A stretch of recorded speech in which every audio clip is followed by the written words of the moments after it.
basic myths about psychologists. And we're going to start off with one of the most common myths, which is psychologists can pretty much read your mind.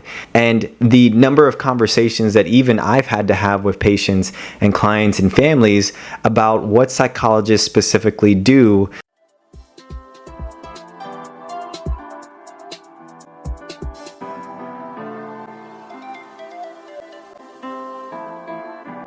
What is up, fam? Welcome back to the channel. My name is Phil Sarpon. This is Phil's Guide to PsyD. This channel is dedicated to all things psychology, wellness, and graduate school. Basic myths about psychologists. And we're going to start off with one of the most common myths, which is psychologists can pretty much read your mind.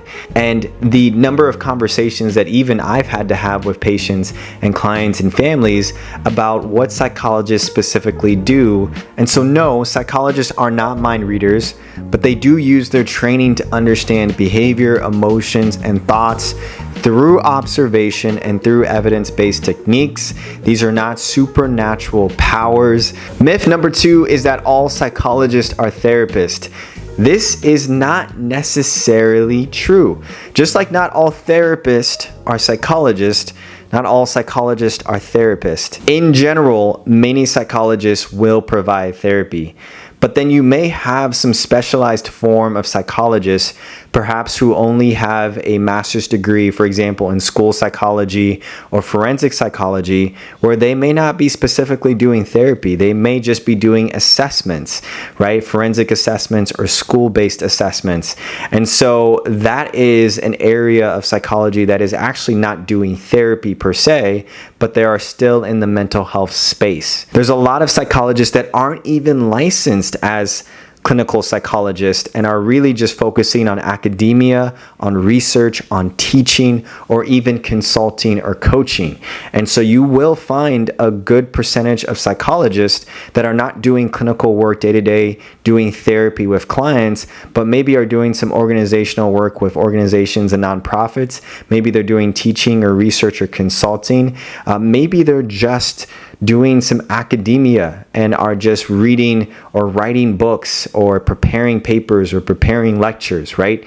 So there's a broad range of things that psychologists can do, and this doesn't necessarily make them just therapist. Another myth is that psychologists only deal with crazy people. Now, I don't even like the terminology crazy. I think that should be removed in terms of the mental health field, but you might hear that a lot, and that is also not particularly true. Not only is that a harmful stereotype, but it's important to understand that psychologists are working with a wide range of different issues and different topics. Another myth is that your psychologist is going to solve all of your problems.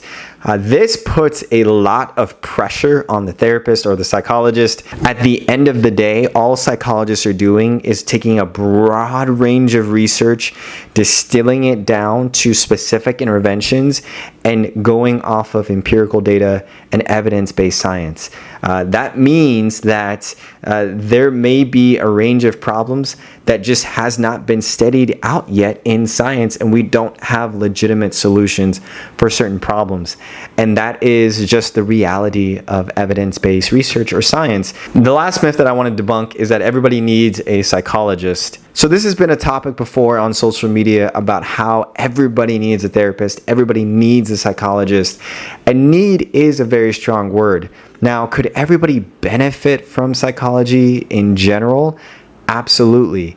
And that's pretty contradictory to psychology in general, because when we do therapy with clients, we don't want our clients to become dependent on us. It would be our ethical responsibility to where when a client feels like they are independent enough for us to terminate or end therapy so that they can practice those coping skills on their own.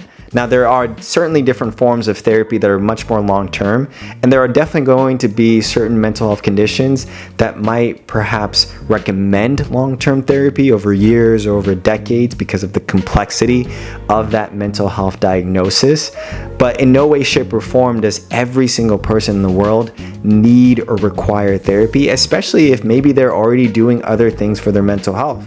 I'd love for you to put it down in the comment section below and for us to have a fruitful conversation about the continuing myths that are happening or that are popping up in social media and in places. With that, I hope you enjoyed this video. and I will see you all in the next video.